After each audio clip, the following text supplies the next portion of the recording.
The air in Kampala was warm and calm, and for the first time in years, Kayamika Okafor felt like she could breathe. She had spent so many Christmases running around for other people, caring for her late parents, babysitting her nieces and nephews, helping at school events, that she'd forgotten what peace even felt like. But this year was different. This year, she had promised herself one thing: quiet. Her small flat was cozy and full of soft golden light. She had decorated it with paper stars, a few candles, and a tiny fake Christmas tree that leaned slightly to one side. The smell of jollof rice and freshly made chapati filled the air as she hummed along to old carols playing on the radio. On the corner of her table lay a list of things she actually wanted to do: visit the orphanage, write in her journal, maybe even watch a movie without being interrupted. For once, everything felt simple and under her control. Then her phone buzzed. Once, twice, then again. The name Nora flashed on the screen, her older sister. Kayamika sighed. She knew what was coming. Nora never called just to talk. There was always a favor. Probably something about the kids, or errands, or family drama she didn't want to deal with. Kayamika stared at the phone, then pressed ignore. She whispered to herself with a small smile. This year, peace comes first. Outside, the city buzzed with Christmas excitement. Inside, Kayamika finally felt still, unaware that the peace she had longed for was about to be tested in ways she never imagined. The next evening, Kayamika sat on her couch with a cup of tea, her hair tied up, ready to catch up with her family on a group video call. She smiled when the screen lit up. Her mother, Nora, and her younger cousin all appeared, chatting loudly over each other. It was the usual family chaos. Nora looked stunning as always, perfect makeup, fancy earrings, and that confident tone she used like a weapon. Her 3 kids were running around in the background, half-dressed, shouting with excitement about something. After a few minutes of small talk, Nora leaned closer to the camera, her voice suddenly firm. So, Kayamika, I wanted to tell you, we're going to Zanzibar for Christmas. The kids will stay with you for a week. Kayamika blinked. Wait, what? Nora smiled like it was already settled. It's family duty. Chi, you love the kids. It's just 1 week. You know I need this break, and you're not doing much anyway. Kayamika took a slow breath, trying to stay calm. Nora, I already have plans. I'm really tired after exams week. I just wanted to rest this Christmas. Please understand. Nora rolled her eyes dramatically. Rest from what? You're a teacher, not a surgeon. You act like marking papers is hard labor. She laughed, and their mother joined in softly, not to mock her, but in that way mothers do when they try to smooth over tension and make it worse. Their mother's voice came next, gentle but loaded. Kayamika, children are a blessing. You should help your sister. Family is family. Kayamika's heart sank. She had heard this her entire life. She was always the responsible one, the helpful one, the one expected to give up her time because she had no family of her own. Her mother never meant harm, but the words cut deep. Mama, she said quietly, I've helped every year. I just want this one to myself. Nora frowned, crossing her arms. You're being selfish. You don't understand how hard motherhood is. You should be grateful I even trust you with my kids. Something inside Kayamika snapped a little, but she didn't raise her voice. I love your children, Nora, but no means no. I'm not available this time. The silence that followed felt heavy. Her mother sighed. Nora muttered something under her breath about people forgetting their roots. Kayamika looked at their faces on the screen. The family she had always supported, the people who never seemed to see her as more than a helper. She smiled sadly, said, I have to go, and ended the call before the tears could come. Her phone buzzed again seconds later, Nora texting, You'll change your mind. Kayamika put the phone face down on the table and stared at her small Christmas tree twinkling in the corner. For the first time, she had chosen herself. But deep down, she knew this fight wasn't over. It was Christmas Eve morning in Kampala, and the air smelled of cinnamon and sunshine. Kayamika was in her small kitchen, humming along to soft carols playing from the radio as she rolled dough for chapati. She felt light for the first time in ages. No school stress, no family drama, no one needing her for anything. Just peace. She even had a little playlist named My Quiet Christmas. The sound of a baking timer dinged, and she smiled, thinking, maybe this is what freedom feels like. Then, a sudden knock echoed through the apartment. Sharp. Repeated. Unfamiliar. She wiped her hands on a towel, a bit surprised. She wasn't expecting anyone. When she opened the door, the scene before her made her freeze. There stood 3 small figures, her sister Nora's children. Queasy, 10 years old and already looking like he had seen too much. Zuri, 7, clutching a teddy bear. And baby Ao, barely 2, sucking on his thumb and staring up with big, confused eyes. Beside them were 2 suitcases, a few shopping bags, and a pink lunchbox half open with snacks spilling out. On top of one bag lay a folded piece of paper. Kayamika unfolded it with trembling hand. The note read in Nora's perfect, confident handwriting. You'll thank me later. Back in a week. Her heart stopped. She looked up at the children. Queasy's face was nervous. "Auntie Chi," he said softly. "Mama said we're having Christmas with you." For a moment, Kayamika just stood there, speechless. Her mind spun. This couldn't be real. Nora had actually done it.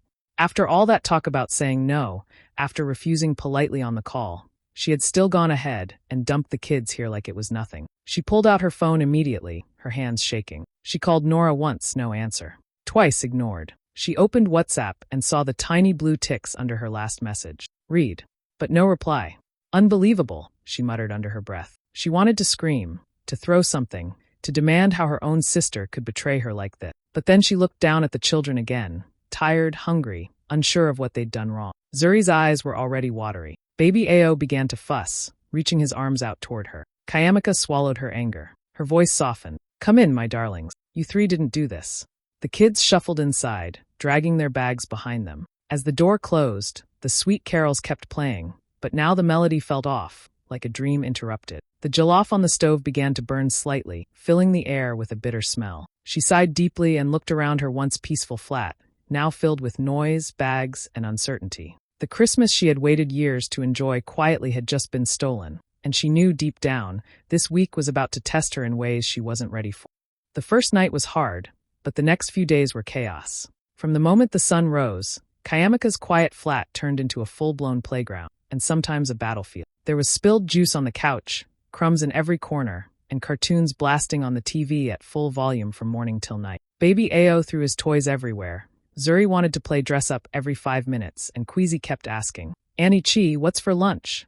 Even when they had just eaten, Kayamika tried to keep up. She cleaned, cooked, and comforted, all while wondering how her sister managed this every day, and how she had the nerve to dump it all on her. Every time she wiped a sticky handprint off the wall or picked up a broken ornament from under the tree, she whispered under her breath, "Never again, Nora. Never again." But in between the exhaustion, there were tiny moments that softened her anger. One afternoon, while she was baking cookies, Queasy quietly came over and started helping her decorate. He took his time, sprinkling the sugar gently, careful not to mess up. "Mama never lets us do this," he said, smiling shyly. Something in Kayamika's heart tugged. Later that evening, Zuri sat beside her on the couch, her little hands holding the teddy bear tight. "Auntie," she whispered. "Mama said she'd call, but she didn't." Kayamika didn't know what to say. She just pulled the girl close and rubbed her back. "She'll call soon," she lied softly, even though she doubted it. That night, as she rocked baby Ao to sleep, the child curled up on her chest, his tiny fingers gripping her shirt. His steady breathing melted her frustration for a moment. She looked down at his peaceful face and felt tears sting her eye. "They didn't ask for this," she murmured. "They didn't ask to be pawns in someone else's entitlement." Still, underneath the tenderness, something uneasy brewed. The weight of it all, the sleepless nights, the unpaid expenses, the silent treatment from Nora, began to chip away at her patience. Every time her phone buzzed with a photo of Nora smiling on the beach in Zanzibar, champagne glass in hand, the bitterness grew a little stronger. On Christmas Eve night, Kayamika sat on the floor after finally putting the kids to bed. The room was quiet except for the hum of the refrigerator. She looked at the half-eaten cookies on the table, the tinsel that baby Ao had ripped from the tree, and laughed quietly to herself. The tired kind of laugh that's half a sigh. She loved those kids, she really did. But love, she realized, wasn't always enough. There had to be boundaries, real ones. And as much as her heart cared for them, her spirit was beginning to crack under the weight of someone else's selfishness. Christmas morning arrived with the smell of pancakes and the sound of little feet running through the house. Kayamika tried her best to keep her mood calm. She'd cooked jollof, scrambled eggs, and hot chocolate for the kids. They wore matching red shirts and laughed as they unwrapped the tiny gifts she had bought at the market. For a moment, she allowed herself to smile. Maybe the day wouldn't be so bad after all. Then came a knock on the door. It was Mama Tebaho, her elderly neighbor from down the hall, holding a steaming pot of goat stew and a wide grin. "Merry Christmas, my daughter," she said, stepping inside. "You won't believe what I just saw online." Kayamika frowned, confused. "What is it, Mama?" Mama Tebaho chuckled, setting the pot on the counter. "Your sister. Nora is trending. I saw her photos. Zanzibar, champagne, hotel by the ocean. She looks like she married a billionaire." For a second, Kayamika froze. "Wait, what?" She pulled out her phone, her fingers suddenly cold. She opened Instagram, and there it was. Nora's page filled with pictures of sun-kissed beaches, luxury pools, and endless glasses of champagne. Her caption under one photo read, "Freedom feels divine. Sis has it covered, red heart, sparkles. Kayamika's stomach turned. Her hands started to shake. She scrolled through more photos. Nora posing in expensive sunglasses, laughing with friends, completely carefree. Meanwhile, Kayamika had been scrubbing juice stains and soothing crying children all week. Rage boiled inside her chest. She didn't even realize when tears started rolling down her cheeks. She dialed Nora's number immediately. Once. Twice. 3 times. Straight to voicemail. She typed out a message, her thumbs trembling. "Pick up your children now." The message was marked read within seconds, but there was no reply. Just silence. The rest of the day dragged painfully. Kayamika tried to keep things normal for the kids. They played with their toys and watched cartoons. But inside, she felt empty. How could her own sister use her like this? Not even a thank you. Not even a small call to check on her children. Just pictures of cocktails and captions about freedom. That night, after putting Zuri and Ao to bed, Kayamika heard soft sniffles from the... It was Queasy, sitting up in his blanket, his stomach growling quietly. "Auntie Chi," he whispered, "I'm hungry." Her heart dropped. She checked her phone. Nora's promised money transfer for groceries hadn't come. Her account was nearly empty. Kayamika sat down beside Queasy, pulling him into her arms. "It's okay, my boy," she said softly, though her voice cracked. She handed him the last slice of bread and stroked his hair until he fell asleep. When the house finally went silent, she sat alone by the dim Christmas lights, tears spilling freely. "Never again," she whispered into the dark. "Never again will I let anyone steal my peace like this." By the time the sun began to rise over Kampala, Kayamika was already wide awake. Her eyes were swollen from crying, but her heart was strangely calm. The kind of calm that comes after you've reached your breaking point and decided you won't take it anymore. The kids were still asleep, curled up on the couch, their faces innocent and peaceful. She looked at them tenderly, whispering, "None of this is your fault." Then she sat at her desk, pulled out a pen, and began to write. The letter wasn't angry or emotional. It was clear, simple, and final. She wrote down everything that had happened, the unexpected drop-off, the silence, the broken promises. She explained how Nora had abandoned the children without consent and how she had struggled to care for them without help or support. At the end, she wrote one line that summed up everything. "You left your children in my care without permission. Today, I'm returning them to their mother, where they belong." Once the letter was sealed, she picked up her phone and called her friend Officer Mumbai, a local child protection worker she had volunteered with at the orphanage. "Mumbai," she said, her voice steady, "I need to report something. Not to punish Nora,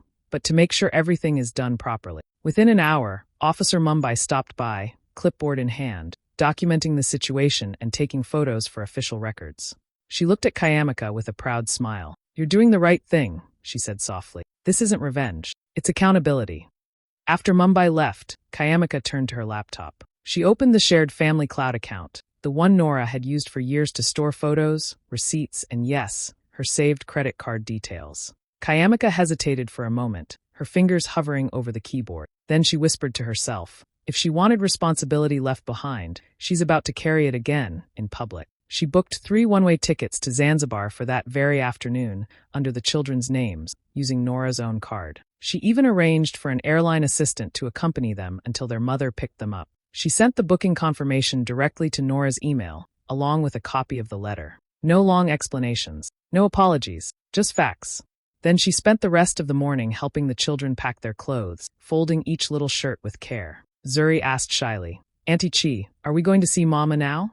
"Yes, my love," Kayamika replied, forcing a smile. "Mama's waiting for you." When the taxi arrived to take them to the airport, she hugged each child tightly. Baby Ao clung to her neck for a moment before letting go. As the car drove away, Kayamika stood by the gate, tears glistening in her eyes, not from pain this time, but from relief. For the first time, she felt something powerful. She had taken back her voice, her peace, and her power, all before sunrise. 3 days later, just as the late afternoon rain began to fall, there was a loud, furious knock on Kayamika's door. Not the kind of knock that waits to be answered. Before she could even reach for the handle, the door burst open and Nora stormed in, her eyes blazing. Her usually perfect hair was messy, her designer sunglasses pushed up on her head, and her voice came out sharp enough to cut glass. "How dare you?" she shouted, pointing an accusing finger. "Do you have any idea what you've done?"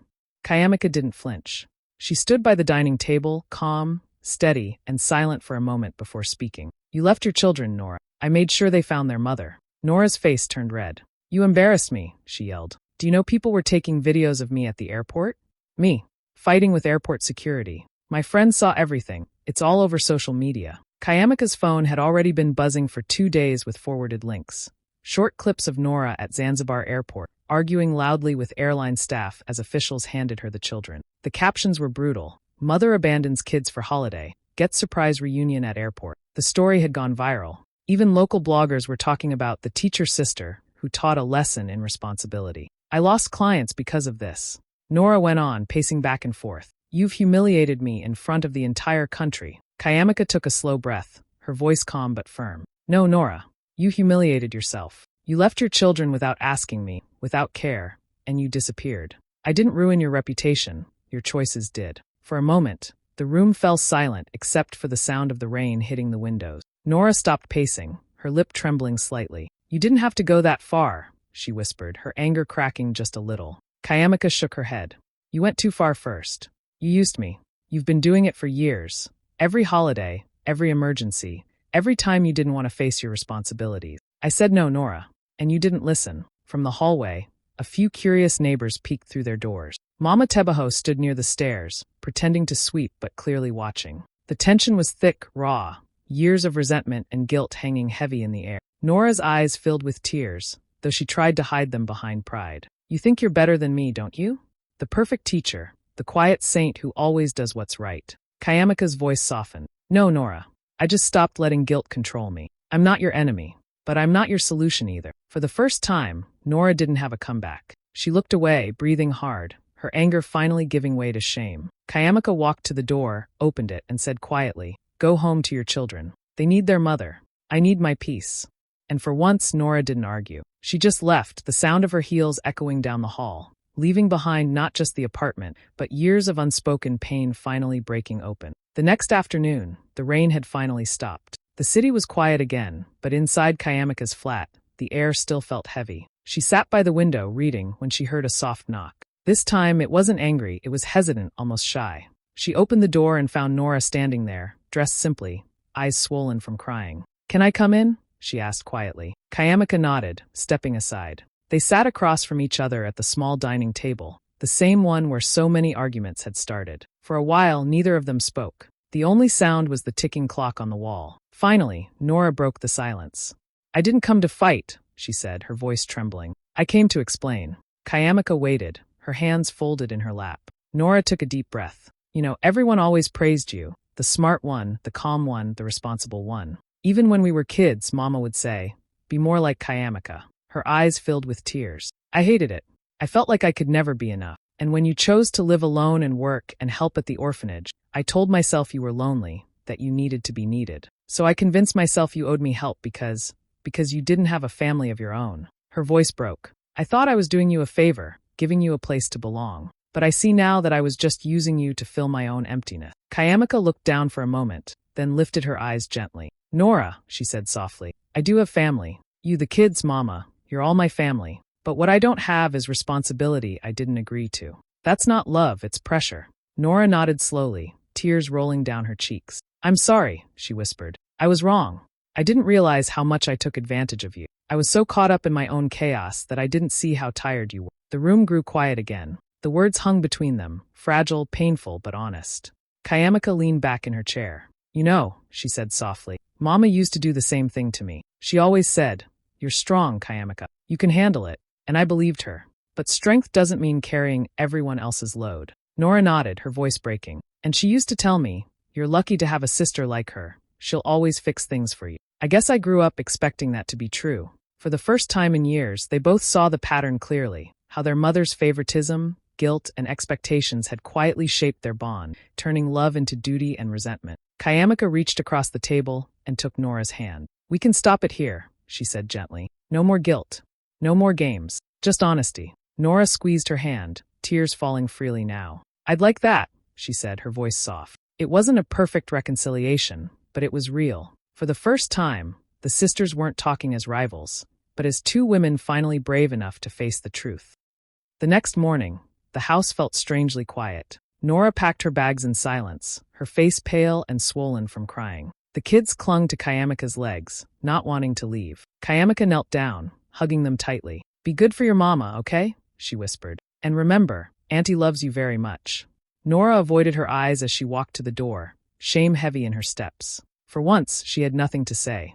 No excuses, no quick temper, just a deep, painful awareness that she had gone too far. When the door closed behind them, the apartment was peaceful again. No toys scattered, no noise, no chaos, just silence. For the first time in weeks, Kayamika sat on her couch and breathed deeply. She didn't feel angry anymore, just tired and free. She made herself a cup of tea, opened the curtains, and watched the morning light spill across the floor. The city outside carried on like nothing had happened. But inside, something in her had shifted. She had finally taken her power back. 3 days later, while she was at the orphanage helping the children decorate for Christmas, her phone buzzed with a long message from Nora. The text started with, "I don't deserve your kindness, but I want to say I'm sorry." Nora wrote about how humiliated she'd been when the airport staff and media called her out for abandoning her kids, how she cried in her hotel room, replaying every word Kayamika had said. She admitted that her pride had blinded her, that she envied Kayamika's peace, her patience, her quiet strength. "You've always had what I've been chasing,"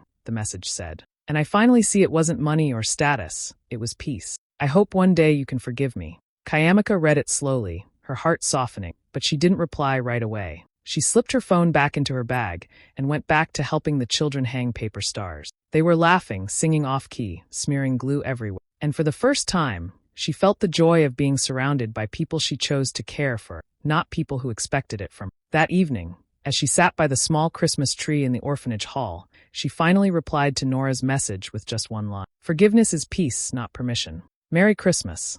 It wasn't cold. It wasn't cruel. It was simply the truth. A few days later, social media picked up the story again. Nora's viral freedom photos now had a new twist. Someone had posted screenshots of the airport chaos and tagged Kayamika, calling her the auntie who taught the continent about saying no. The comments flooded in. "Boundaries are love." Kayamika showed us that kindness doesn't mean being used. Every woman needs this kind of strength. Kayamika didn't read most of them. She didn't need to. She already knew who she was.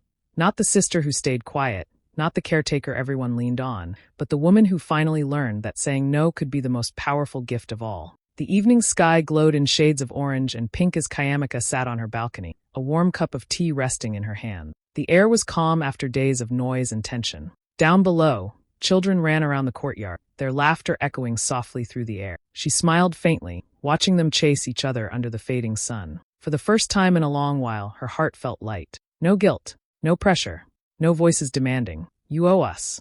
Just peace, quiet, steady earn. She wrapped her shawl tighter around her shoulders, feeling the cool December breeze brush against her skin. Somewhere in the distance, she could hear faint Christmas music, soft, comforting, and full of hope. Her mind drifted back to everything that had happened, the betrayal, the chaos, the tears, and finally, the freedom. She realized how easy it had been to lose herself trying to please others, to confuse love with sacrifice. And now, sitting under the warm glow of fairy lights, she understood the truth she had been searching for all along. Her voice, calm and gentle, carried over the scene like a whisper. "Love without limits breaks you. Love with boundaries saves you." The camera slowly pulled away, showing her small balcony glowing under the twinkling Christmas lights. The children's laughter faded into soft music as the city lights shimmered in the distance. Kayamika took one last sip of tea and closed her eyes, smiling to herself. She wasn't angry anymore. She wasn't tired. She was free, truly free. And as the screen faded to black, the final line appeared in white letters. "Peace is a gift too.